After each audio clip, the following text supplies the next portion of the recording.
I wanted to kind of fill you guys in on what's going on with my friend Andres Ocampo, who was denied entry into the United States a couple days ago at JFK Airport, despite the fact that he has family here, his visa is in order, he's traveled here twice before, and had made the trip in, and then was denied entry.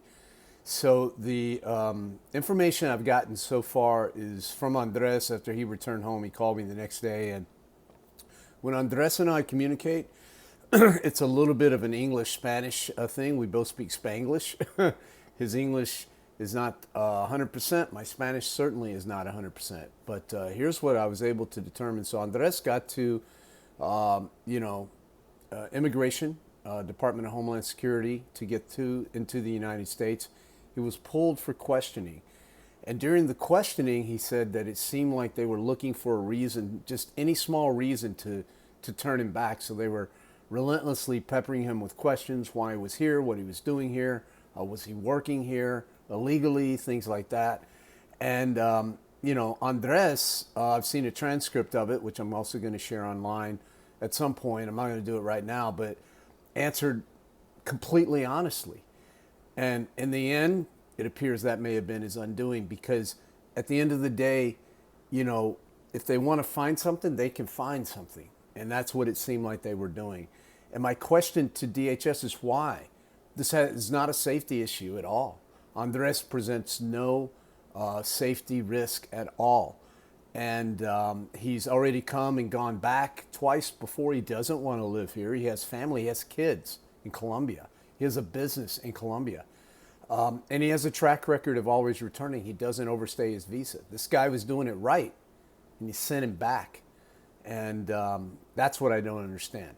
So anyway, I reached out to DHS today, and I got a familiar name, Anthony Bucci. He's the public affairs officer. I've dealt with Anthony before. He's a nice guy.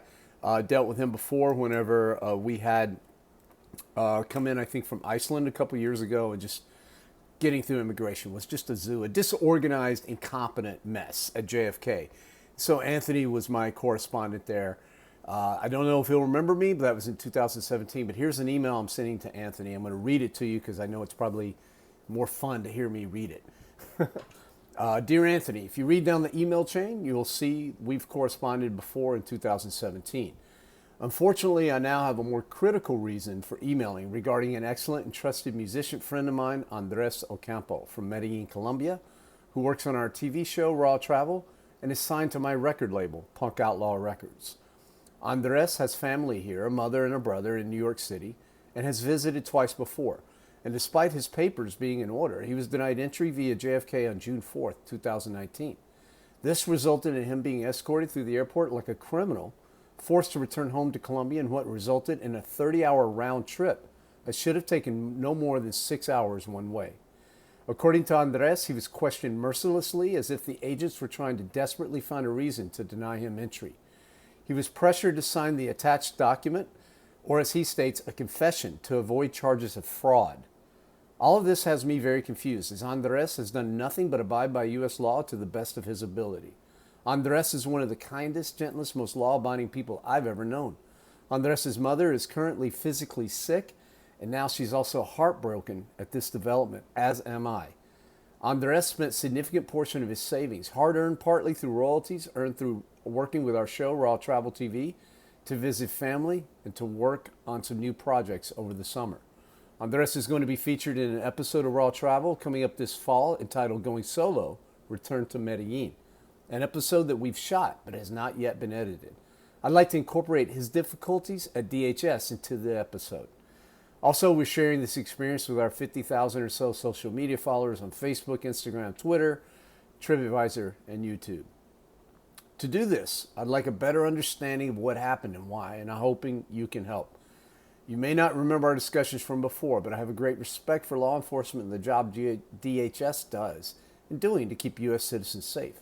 However, I take exception to the rude treatment I've observed far too often that is given to seemingly law-abiding visitors to this country, my home country, when I'm allowed such hospitality and welcoming spirit at the over 70-plus countries I've had the honor of visiting. I believe it is possible to do both the job effectively while exuding a sense of dignity and respect to what is essentially DHS's clients and reason for having a role in the first place, our visitors. We are independent television. My audience is not a primetime network show, but it has about 1 million or so USA viewers weekly and even more worldwide. I recognize this isn't 60 Minutes here, and I'm not Edward R. Murrow, but I want always to be fair and do pride myself in presenting facts as objectively as I possibly can. I called earlier, and I know from your voicemail that you were out in the field and unable to respond immediately to my inquiry, but I do look forward to hearing from you soon so I can better present the DHS side of what exactly happened here. Thank you, Anthony. And I'm attaching the documentation that Andres has supplied me. Couple of things to wrap it up here. You might ask, why am I doing this? I'm doing this because Andres is a good friend of mine.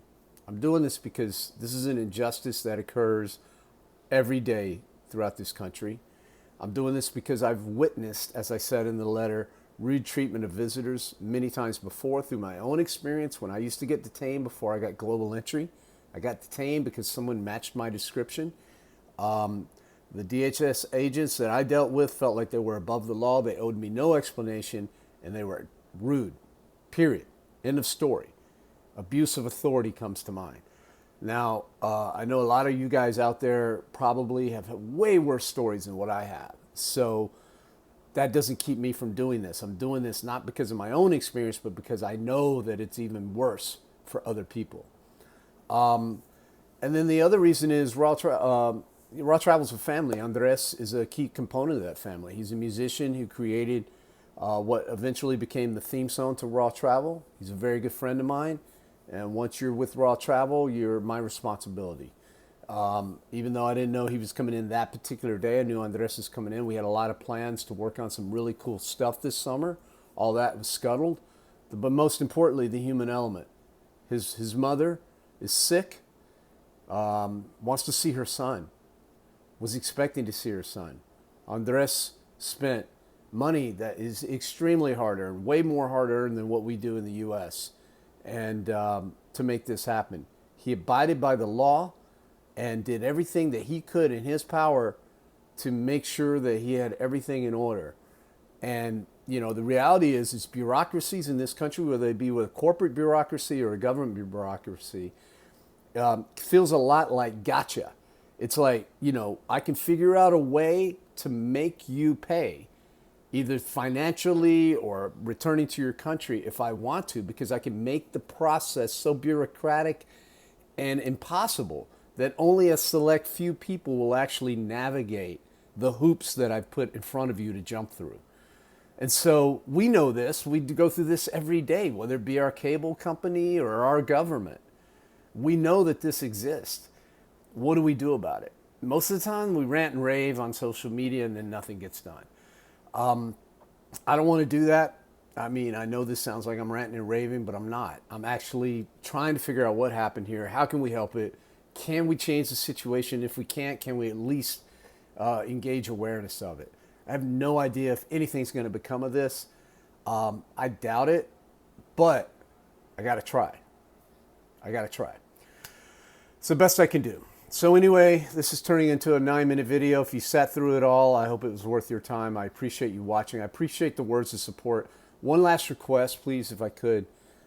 It's super easy, I know, and I get it, and it's not wrong to make this a political discussion.